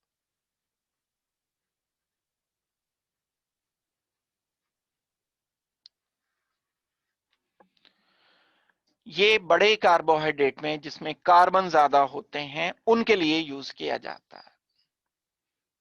यानी जब हम ग्लिसरॉल्डिहाइड से स्टार्ट करके 5 कार्बन का, 6 कार्बन का, 7 कार्बन का, 4 कार्बन का बड़ा कार्बोहाइड्रेट मोनोसेक्राइड बनाते हैं, तो उसमें राइट हैंड पर OH अगर आ गया आखिरी वाले कायरल कार्बन पर या ग्लिसरॉल्डिहाइड वाले कायरल कार्बन पर, तो वो डी का डी ही कहलाएगा। यानी एक से ज्यादा कायरल कार्बन होंगे तो हमें सारे कायरल कार्बन पे ध्यान नहीं देना है, सिर्फ एक पर जो एल्डिहाइड का ओरिजिनल था, ग्लिसरॉल्डिहाइड का। तो ये डी एंड एल कहने का तरीका है। अभी जब मैं इसके एग्जांपल्स बताऊंगा इसके बाद, तो आपको ये बात क्लियर होगी अच्छी तरह से। तो ये तो D glyceraldehyde and capital L glyceraldehyde, important बात है ये आपके लिए। डी ग्लिसरॉल्डिहाइड का स्ट्रक्चर बनवा लेते हैं बोर्ड में, एल ग्लिसरॉल्डिहाइड का स्ट्रक्चर बनवा लेते हैं बोर्ड में। एनसीईआरटी में ये बड़ी अच्छी तरह से बड़ी डिटेल के साथ दिया है। तो अब आती है बात डी एल्डोस की। डी का मतलब वही बात अभी जो बताई गई आपको, राइट हैंड पर जिसमें OH है। तो ग्लिसरॉल्डिहाइड में तो कोई इशू ही नहीं है, एक ही कार्बन कायरल है। ये जो OH इधर उधर कर सकते हैं हम, सिर्फ कायरल कार्बन पर कर सकते हैं। नॉन कायरल कार्बन पे कोई इंपॉर्टेंस नहीं है इस बात की कि OH आप राइट पे लिखते हो या लेफ्ट पे, कहीं पे भी लिख लो, मर्जी है। कायरल कार्बन होगा तब उसके दो स्ट्रक्चर अलग अलग बनेंगे ना एक कायरल कार्बन के। तो ये तो कैपिटल डी ग्लिसरॉल्डिहाइड है, कैपिटल डी से स्टार्ट करके मैंने यहां एक नया CH2OH लिख दिया, ये वाला। चाहे मैं इसको राइट पर लिखूं चाहे मैं इसको लेफ्ट पर लिखूं, ये डिसाइडिंग नहीं है। डिसाइडिंग है मेन मेरा ये वाला जो ओरिजिनल ग्लिसरॉल्डिहाइड का था। ये अगर राइट पर है तो डी कहलाएगा, ये अगर राइट पर है तो ये डी कहलाएगा। नाम कुछ भी है, नाम से मतलब नहीं है, अभी तो नाम तो बनते ही चले जाएंगे, कुछ भी हो नाम, इसका याद करने की जरूरत नहीं है आपको, बस ग्लिसरॉल्डिहाइड तो करना पड़ेगा, बाकियों के नाम की जरूरत नहीं है। तो ये राइट हैंड पर होना डी इंडिकेट करता है। 4 कार्बन के लिए ये मैंने आपको बात बताई।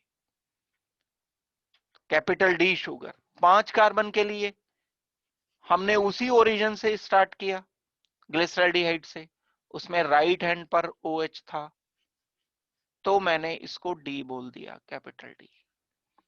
यहां राइट हैंड पर OH है, कैपिटल डी बोल दिया। राइट हैंड पर OH है, कैपिटल डी बोल दिया। राइट हैंड पर डी है। इनसे बाकियों से कुछ लेना देना नहीं है। अगर ये हमारे पास बाकी चेक किए जाते हैं, ये चेक किया आपने, तो ये चाहे राइट पर है चाहे लेफ्ट पर है, राइट पर या लेफ्ट पर, डी से इसका कुछ लेना देना नहीं है। डी का इससे लेना देना था राइट से, वो हम लिख चुके, फाइनल हो गया।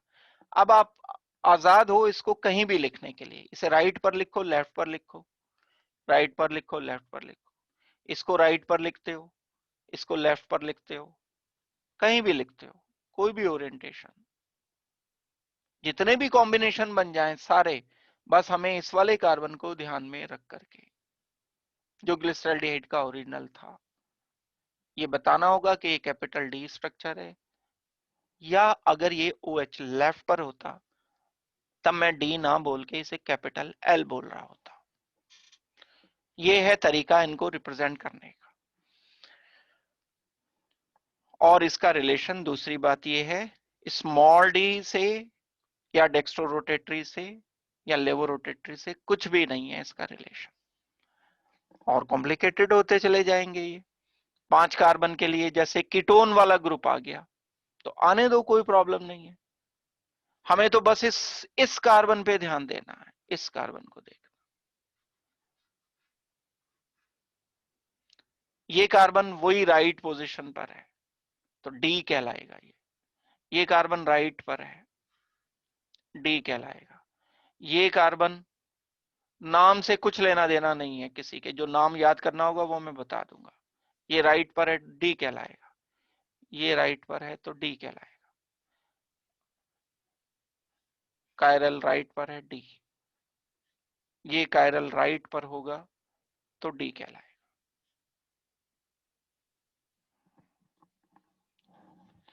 ये हमारे पास टोटल स्ट्रक्चर्स 6 कार्बन के हो गए। उन 6 कार्बन में हमने इन सब को डी इसलिए बोला क्योंकि ग्लिसरॉल्डिहाइड वाला कार्बन कहां पर था, डी लोकेशन पर था। बाकियों से कुछ लेना देना नहीं, चाहे राइट पर हो चाहे लेफ्ट पर, चाहे मैं इसे इधर लिख दूं, इसके डी में कोई चेंज नहीं आएगा। ये है मीनिंग इस बात का जो मैं आपको समझाना चाह रहा हूं। जैसे डी एल्डोस में 6 कार्बन अगर हम लेते हैं तो ये कार्बन नंबर 1 2 3 4 5, ये रेड वाले कार्बन का मतलब कायरल दिखाए गए हैं, लेकिन हमें सारे कायरल कार्बन से मतलब नहीं है, हमें आखिरी वाले कायरल कार्बन से मतलब है। ये जो लास्ट वाला लिखा जा रहा है इनसे हमें मतलब है सिर्फ। ये राइट पर हैं सब के सब, ये राइट पर होने का मतलब है कि यहां कैपिटल डी हमें डेजिग्नेट करना है, capital D, right capital D, right capital D, ये राइट है कैपिटल डी।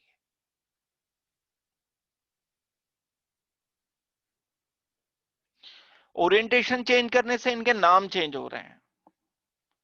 देखो सारे राइट पर हैं OH, तो हमने नाम एलोस लिख दिया, लेकिन लिखा डी क्योंकि एक ग्लिसरॉल्डिहाइड वाला राइट पर था।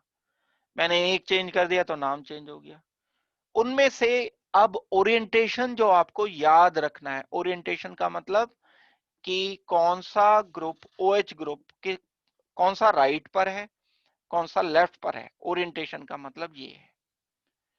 तो ये वाला आपके लिए ओरिएंटेशन याद रखना इंपॉर्टेंट है। कैसे याद रखोगे, पहले पर तो है एल्डिहाइड कार्बन पर, दूसरे कार्बन पर OH है राइट, तीसरे पर है लेफ्ट, चौथे पर पांचवे पर राइट, छठे पर कहीं भी लिखो, राइट लिखो लेफ्ट लिखो, क्योंकि कायरल नहीं है छठा कार्बन, तो हमें तो सिर्फ कायरल कार्बन पर हमें मतलब है। 4 कायरल कार्बन है जो रेड से लिखे हैं वो कायरल है। तो ग्लूकोज में सारे कार्बन राइट पर होते हैं बस कार्बन नंबर 3 छोड़कर, ऐसे याद रखो। ग्लूकोज में सारे कार्बन के OH राइट पर लिखने हैं, बस कार्बन नंबर 3 को आपको OH लेफ्ट पर लिखना होगा। और ग्लूकोज जो है वो 6 कार्बन का एक एल्डोहेक्सोस है, एक एल्डिहाइड आ गया तो बाकी बचे हुए 5 कार्बन पर हमें अल्कोहल लिख देने होंगे। ये ग्लूकोज के स्ट्रक्चर को रिप्रेजेंट किया जाएगा, लिखा जाएगा। इंपॉर्टेंट बात हो गई, ये याद रखना आपके लिए इंपॉर्टेंट है, बोर्ड में लिखवाया जाता है ये स्ट्रक्चर विद ओरिएंटेशन। ओरिएंटेशन मतलब OH किसमें कौन से नंबर पर राइट है कौन से नंबर पर लेफ्ट है, ये ओरिएंटेशन याद रखना जरूरी होगा। तो ये नोटेशंस थे capital D and capital L.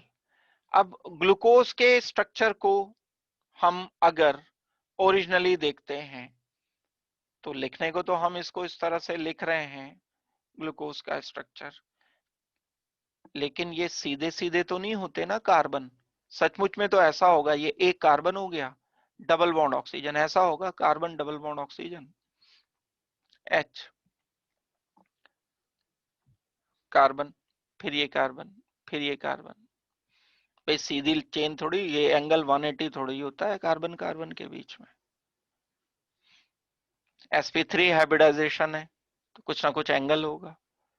तो दिखाने को दिखा दिया, इंपॉर्टेंस इसलिए नहीं है क्योंकि आपको लिखना तो यूज तो ये वाला करना है। फिशर प्रोजेक्शन का मतलब क्या है?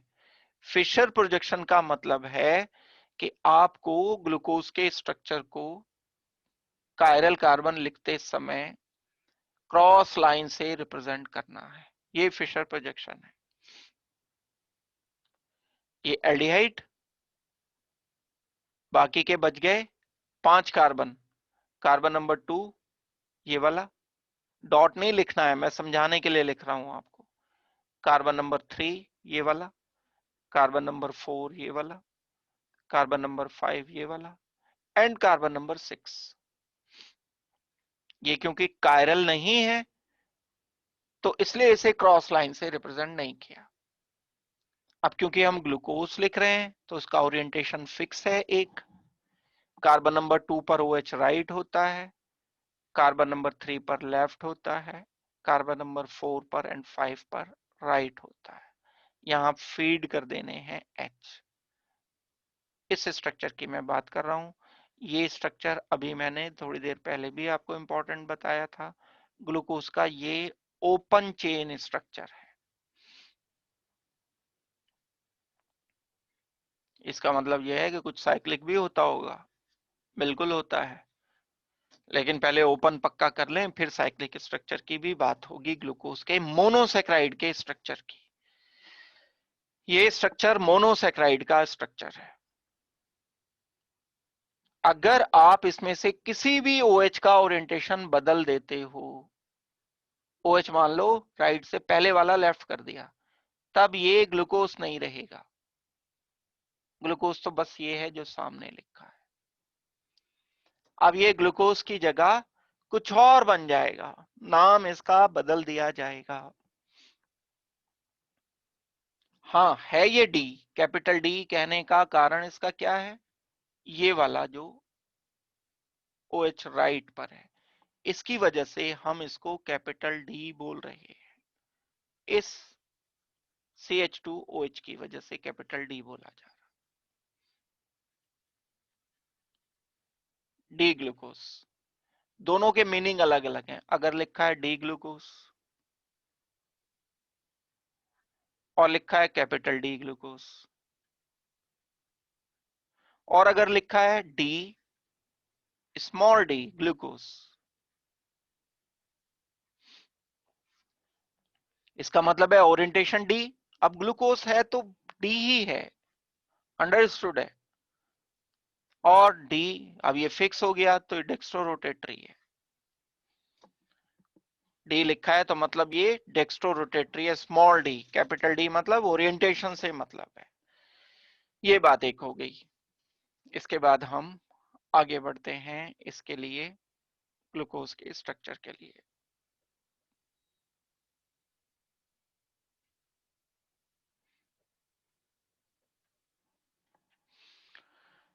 पहले कुछ एक छोटे से थोड़े से रिएक्शन हम प्रिपरेशन वगैरह कर लेते हैं, फिर इसके स्ट्रक्चर पर आएंगे डिटेल से करने के लिए।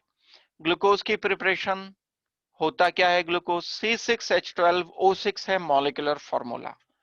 अगर हम इसको प्रिपेयर करना चाहते हैं तो केन शुगर जो होता है, नाम सुना होगा आपने, गन्ना जो होता है जिसे गन्ना कहते हैं ना, वो केन शुगर, उसकी बात हो रही है। केन शुगर जो गन्ने का रस होता है, उसमें सुक्रोज होता है मेनली, चीनी इसीलिए तो बनाई जाती है, उससे चीनी जो बनती है। अगर हम स्केन शुगर का हाइड्रोलिसिस कर दें, चीनी क्या बताई थी अभी, सुक्रोज। सुक्रोज क्या होता है, डाइसेक्राइड। डाइसेक्राइड को जब तोड़ोगे वाटर से हाइड्रोलाइज करोगे तो 2 यूनिट बनेंगी। सुक्रोज से 2 यूनिट कौन सी बनती हैं, एक ग्लूकोज बनता है, एक फ्रक्टोज बनता है।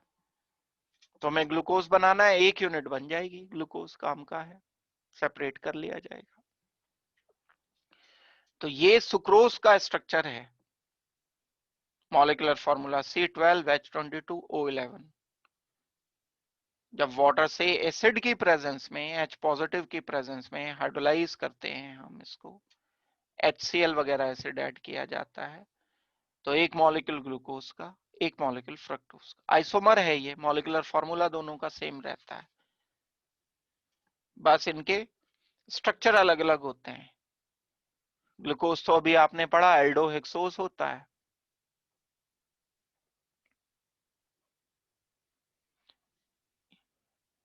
ये कीटोहेक्सोज होता है।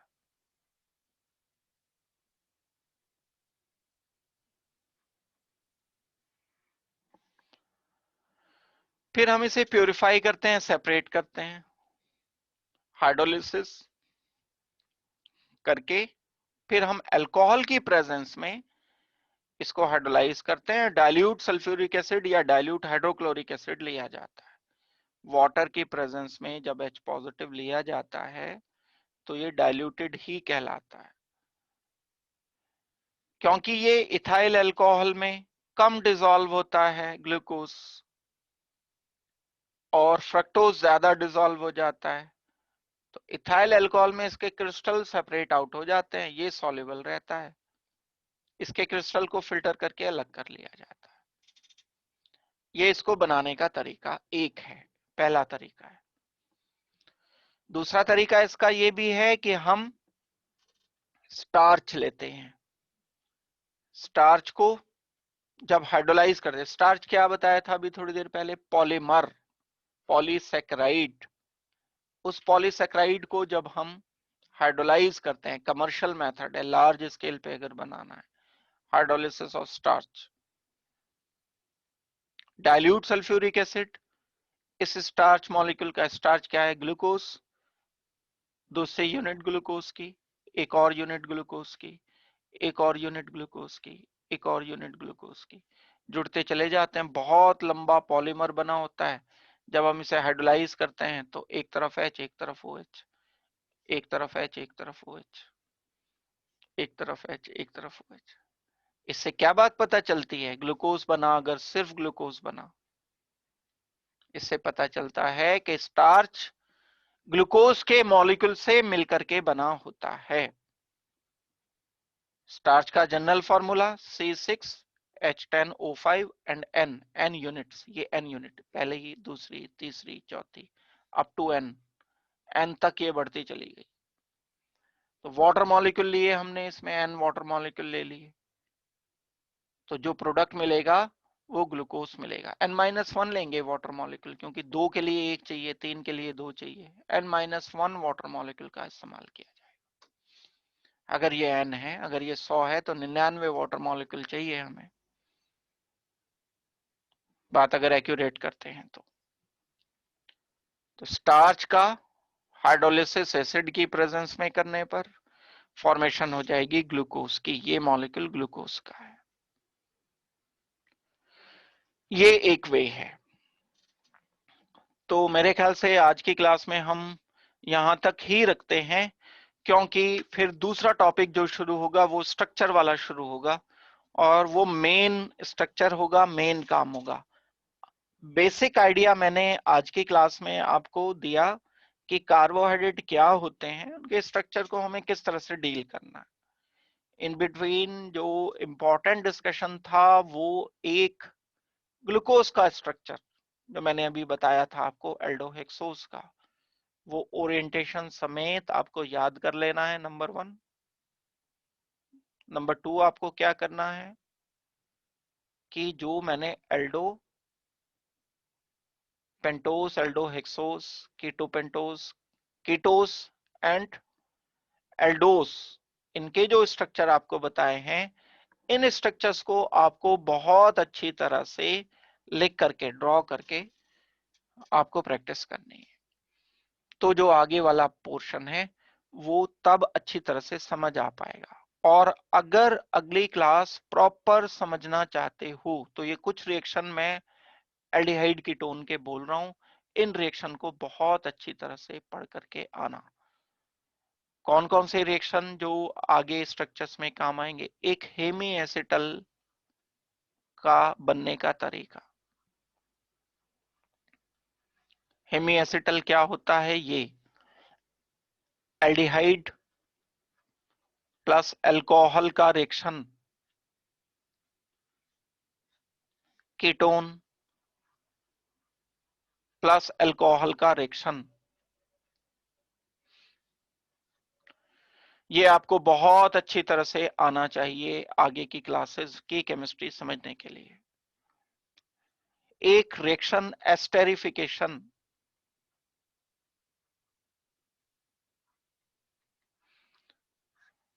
एक रिएक्शन हाइड्रोलिसिस ऑफ एस्टर,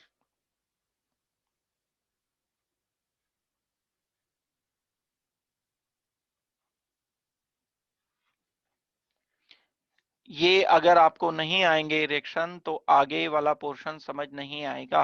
एक हाइड्रोलिसिस ऑफ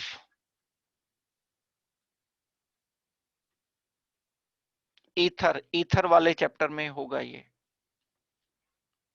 इसको याद करके आना अच्छी तरह से पढ़ करके। एक हाइड्रोलिसिस ऑफ एसिटल, बहुत इंपॉर्टेंट है इसके रिएक्शन को समझने के लिए, एसिटल के हाइड्रोलिसिस को समझना। एक आपको कीटोन एल्डिहाइड का रिएक्शन हाइड्रोक्सिल के साथ NH2OH के साथ। एक आपको पढ़ना होगा कीटोन एल्डिहाइड का reaction Tollens test, Fehling solution test. एक आपको पढ़ना होगा एल्डिहाइड कीटोन का रिएक्शन हाइड्रोजन साइनाइड के साथ।